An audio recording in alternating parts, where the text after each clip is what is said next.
Hey guys, so earlier today I went and saw Kong Skull Island.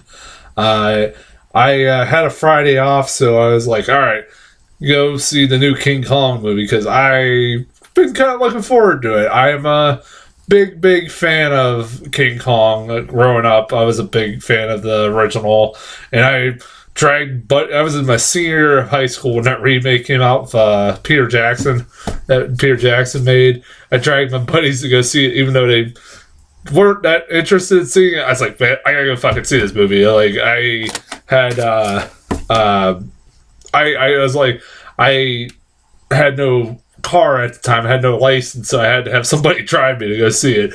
And I reluctantly got my buddies to do it. And I was all hyped when I saw that movie. This was ironically the only second King Kong movie I've ever got to see in theaters. With the remake being the first one.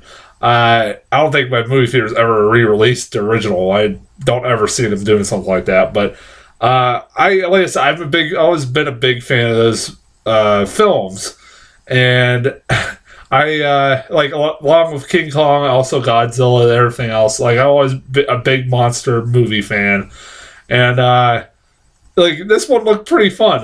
From what I've seen, I was not sure. I was kind of annoyed by the fact that they were calling him Kong and not King Kong, and like they kept calling him everything but King Kong. That kind of drove me nuts. But I was like, whatever. This does look kind of like a pretty fun little flick. It looks like they're going in a completely different direction than any of the other King Kong movies. It's not like a direct remake of like an exact remake of the original. It's trying to tell a different story, which I kind of dug. And yeah, I've been hearing like positive and negative things about it. I had a buddy on Facebook who kind of ranted about it. I also have been hearing good things about it. So I'm like, all right, I'm going in with an open mind, and yeah. This movie's, I liked it. I really did. It's not flawless. Not at all. I kind of compare it to like a recent remake of Godzilla, which is kind of pretty much fitting because these two movies take place in the same universe. That it has a lot of the same faults that Godzilla had, and also a lot of the same things I liked about the remake of Godzilla. Like I said, one thing in particular I can name, I love that this movie. The best way to describe this movie, and this I can't even believe I'm saying this, is I shit you not. I explained this to somebody after I got out of the movie theater. I think it was my mom or somebody. I said, "This movie is if you took Apocalypse Now, the movie Apocalypse Now, and instead of the Viet Cong, the army facing a Viet Cong, it's fucking a giant ape, and along with like other big giant creatures, and that's the best way because this movie is almost." Takes a lot of shot for shot footage from like fucking Apocalypse Now, but instead of like using like Vietnam images, it's using images of a giant ape coming like in the horizon. It's really beautifully shot. It's really well made. Like from the trailers, I could even tell like this movie looks like a Vietnam War movie. It felt like it was shot like a Vietnam War movie, and it is. And it also takes place during the 70s, like right after Vietnam ends, ironically, and it involves Vietnam soldiers who are almost put on leave, about to be put on leave to go home from Vietnam, and then they're asked to escort these guys to go to this mysterious island, and like I said, it's weird. It's really fucking weird. This movie's like, it is shot like Apocalypse Now. It even has, I saw a poster of, they recreated the poster of Apocalypse Now, but with King Kong's head on it. Look it up. It's a real fucking thing. So it's like, it's not like, I was like, man, that's weird. But it kind of is like, you know what? It's kind of different. It's a war movie, but with a giant ape as the villain, and also like these skull crawler creatures are kind of cool. Lizard creatures are kind of cool. Kong, the CGI for the most part is pretty good, but it's including King Kong. I like the look of King Kong. I compare him to like the what Godzilla looked like in the remake of Godzilla, and it looked pretty impressive. I had no problem with it. It kind of even looked like a little similar. Like had a little. I noticed a lot in the facial features that it looked a lot. Tried to make it look as much as it could as it could to the original monster King Kong. Like I noticed little features here and there, even the nose and stuff like that. It kind of looked a little similar to King Kong, but adding their own feature, like their own twist to it. Like with the Godzilla, like Godzilla, I give them credit. They like made that creature look as good as like, or about as close to the original as you could get without completely copying it. I mean, the hell, I remember everybody bitching about them that Godzilla being too husky. I still can't believe that was a fucking controversy. That was the stupidest controversy of all time. But yeah, like the monsters look pretty cool. I like the skull crawler creatures. They're pretty unique. At least instead of them going with dinosaurs like they've had in the past, they try to do something different, which I give them credit for. Like the only creature that looks anything similar to like anything from the original or the remake is like that crab-like spider creature. That's about it. That's like something from the original that was done before. What else? Like the fight scenes are pretty cool. I will give this movie credit. Like this movie, everybody. I know how everybody bitched about Godzilla not being in the remake of Godzilla that much. Don't worry, King Kong's in this movie a lot. He is. He's in a lot of this movie. He's not like just the support. Yeah, he is kind of like the supporting role, but he is in this movie. He pops up in the first 20 minutes of this thing. Like I love that scene where they first encounter King Kong was pretty good. That was a pretty good scene. Like they basically drop bombs on this island, and of course that awakens King Kong and it pisses him the fuck off. And he basically fucking owns all of them. It's pretty great.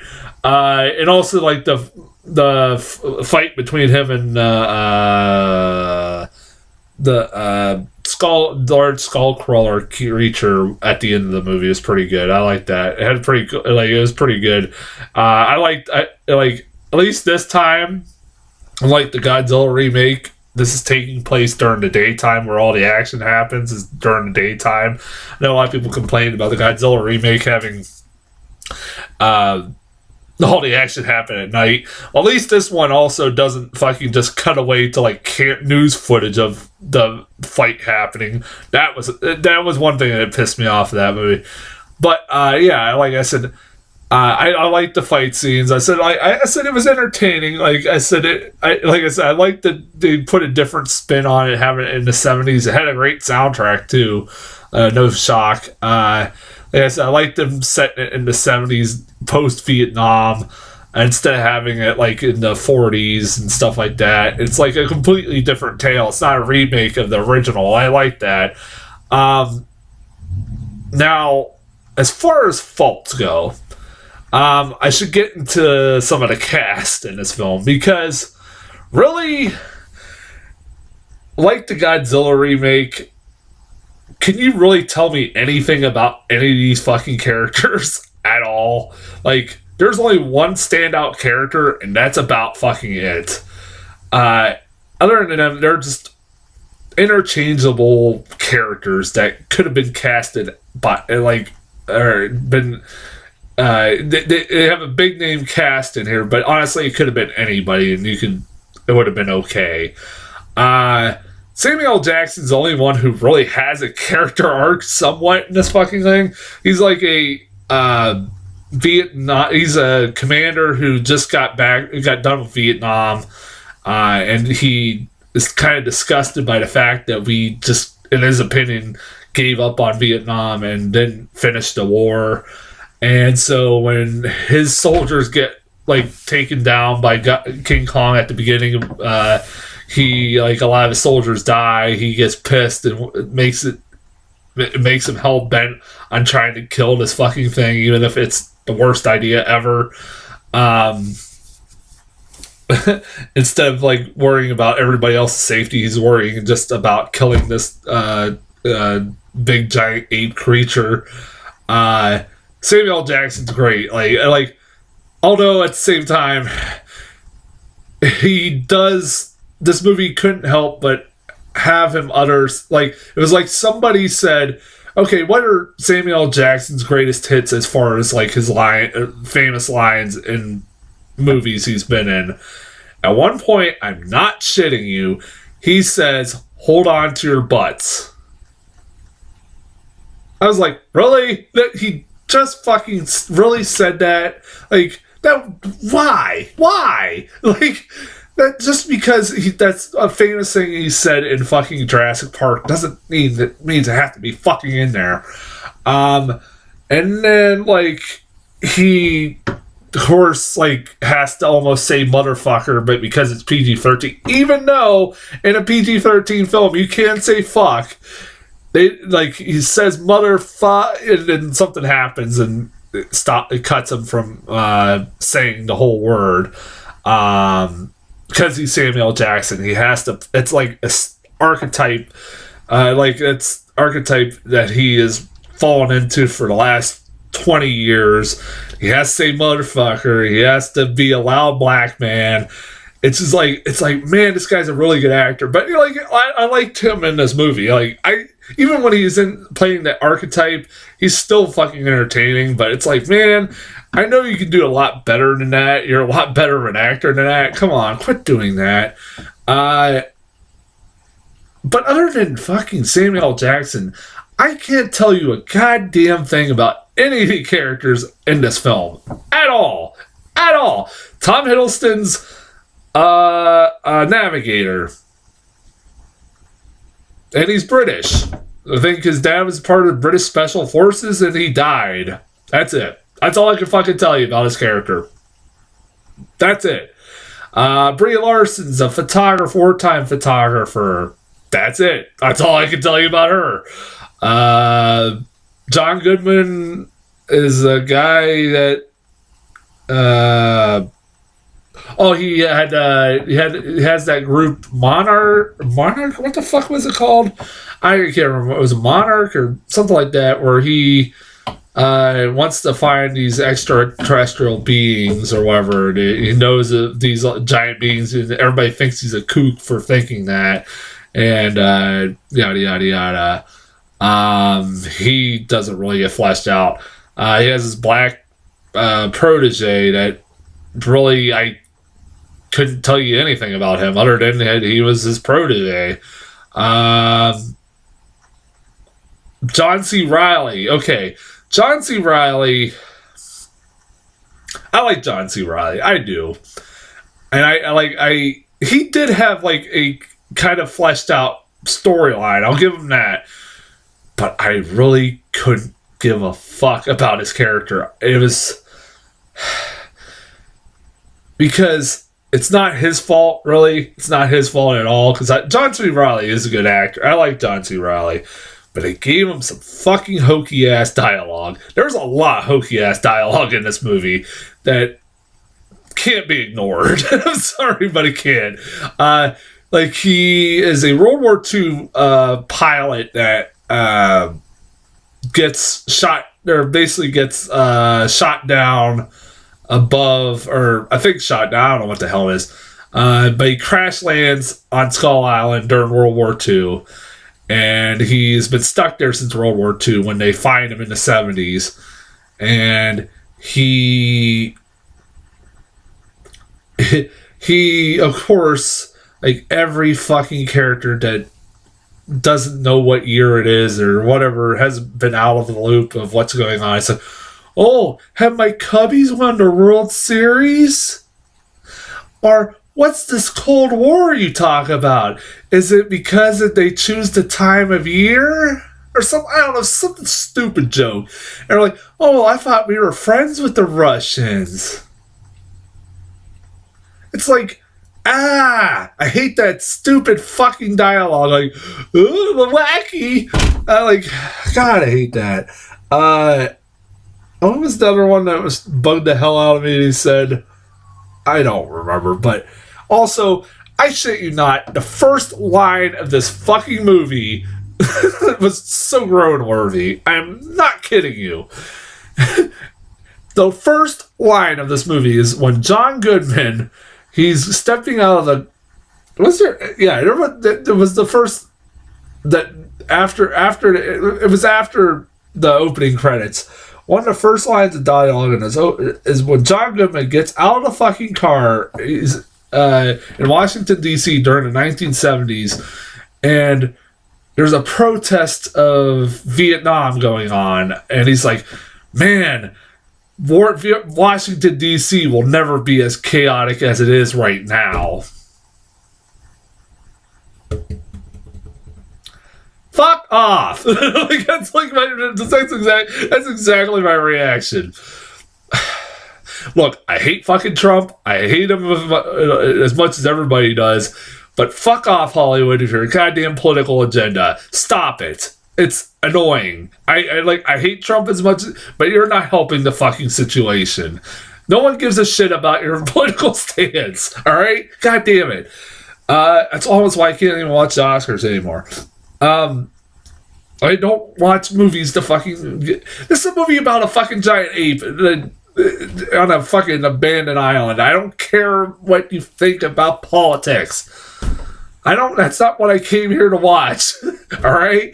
God, that line drove me nuts. Like, don't need that shit. Like, there is some hokey dialogue that does work. There's that guy, and then fucking, I don't remember what this guy's name was. It was driving me nuts, but this guy was kind of entertaining.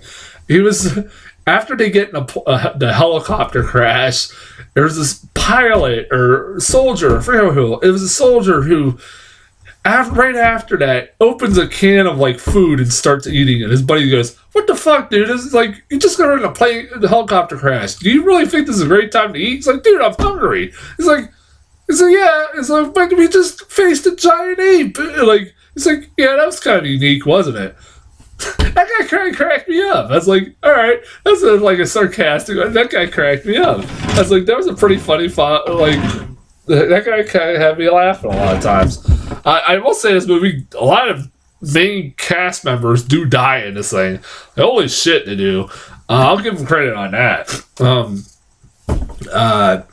A couple, people that are big name actors in this thing do die. A few of them. I gotta give them credit on that. Also, I'll give stick around for the end credits, by the way. Before I forget, I do want to mention, so this is getting to spoilers or something. This is getting to somewhat spoilers. But one of the funniest parts of this whole fucking movie was at the end credits. This is, again, getting to spoilers. So if you don't want to know something, but there's a whole story arc about John C. Reilly. He says that he has a family back in Chicago and he wants to get off the island to see his family. So at the end of the credits, they show him, he escapes the island and they show him going back home. And the funniest part of this fucking thing was, as soon as he opens the door, his son opens the door. He has, I'm shitting you not, the greatest mutton chops I've ever seen in my entire life. I couldn't stop laughing. Like, that was, like, distracting. His mutton chops were distracting. Like, from, like, what was supposed to be an emotional scene, I kind of was laughing at, like, how ridiculous this mutton... Like, Wolverine be damned. Like, seriously. I was laughing at, like, seriously, watch this scene, like, and try not to crack up. Like, but that was great. I had a fun time watching that part. Also, at the end of the movie, stay at the end of the credits, because there is a nice little tease for Godzilla, the next Godzilla movie. My buddy was trying to tell me, Godzilla's in this movie. He is not in this movie. He's mentioned at the very end, and you'll hear his roar at the very end. but that's about it. That's as close you'll get. Like I said, you don't want to blow your load. I mean, I'm looking forward to King Kong versus Godzilla. That'll be fun. Or Kong versus Godzilla. Yeah, that'll be fun. It sounds like I'm being more negative on this movie, but I enjoyed it. It's fine for what it was. There are some certain movies. I will say this. I'll say this the same thing. I'll say what I said, like with the remake of Godzilla. If you don't like this movie, I can understand why. But I like this movie enough that I could kind of look over its faults and still have a good time. I can understand why some people might not like it. I get it. I love what my buddy pointed out. He did point out very well that it said when the people get in a helicopter crash, they're only like a few soldiers look like they've been like hurt or like they're all bloodied up and stuff like that. But the main actors, they're all prettied up and look like they just came off of a I don't know. It didn't look like they'd been through a fucking helicopter crash. I found that kind of funny. That was pretty funny. It is distracting. When my buddy pointed that out to me, I was like, yeah, that is kind of distracting once he pointed that out to me. Also, why the hell would you, if you see a giant ape coming towards you and you're in a helicopter, why the fuck would you just fly right to it? Like, stop. I'm sorry, but don't shoot at it. That's a stupid idea. Anyway, so yeah, that's me kind of going. I recommend this movie. I do. It's fun. It's nothing I was infuriated about. Like I said, don't expect like high like class or like don't expect like great. If you're expecting like great the acting is fine, like, or great characters like, along with your monster movie, it's not gonna be one of those. Usually there ever isn't. As long as like the same with Godzilla. Like instead of that, though, like I'll give them this: like Samuel L. Jackson survives for a majority is a majority of this movie. So unlike Bryan Cranston, who dies in the first 20 minutes, that like he was the best character in the fucking movie, and then they kill him off in the first 20 minutes. That pissed me off. Like I was like, oh Jesus. As far as trailers go, okay. Geostorm. All right. I'm going to read you the plot for this movie and tell me if you figure out what the hell, like, why I think this might be one of the stupidest ideas for a movie in a long time. Hold on a second. Let me get the plot for you here.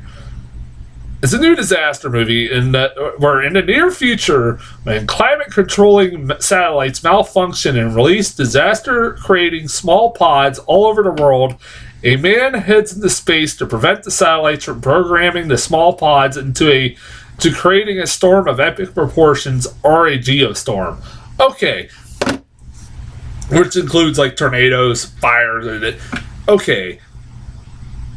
One fucking question. I had to literally look this plot up to make sure I got this right from the trailer. Getting a climate control station thing in space, that's cool, whatever. I can buy that. But why would you, if you built the station, have pods that create natural disasters? That is the stupidest fucking thing I've ever heard in my entire life. Why would you do that? Like, that's just asking for it. Like, what the fuck? Like, maybe they'll explain that in the movie, but fucking that sounds really stupid. And of course, it's like, it looks exactly like a Roland Emmerich movie, and it's from the creators of, like, I think the guy who made the remake of Godzilla and Independence Day. And, like, one of his producers is directing it. Whatever. I don't care. It's like, I don't care. Yeah, it looks like every disaster. I love disaster movies, but like, yeah, whatever. King Arthur: Legend of the Sword. It's King Arthur, but if it was told by Guy Ritchie, that's all I can tell you about that. It definitely looks like a Guy Ritchie movie if I've ever seen one. I love Guy Ritchie, so I don't know. It could be fun. I'm a big fan of the King Arthur. I always have been since I was little. Story of King Arthur. Whatever. Guy Ritchie, King Arthur. Could be good. Charlie Hunnam too is King Arthur, and the last trailer was a new trailer for Guardians of the Galaxy Volume 2. I'm looking forward to this. I don't know what else I gotta say about that. I look forward to this a lot. Then you got Kurt Russell. We got the first glimpse of Kurt Russell. Although I would have saved that for the movie itself, but I can't wait. I was gonna see this regardless if it had Kurt Russell or not, but that makes me even want to see it more. So that's as far as trailers go. Go see Kong Skull Island.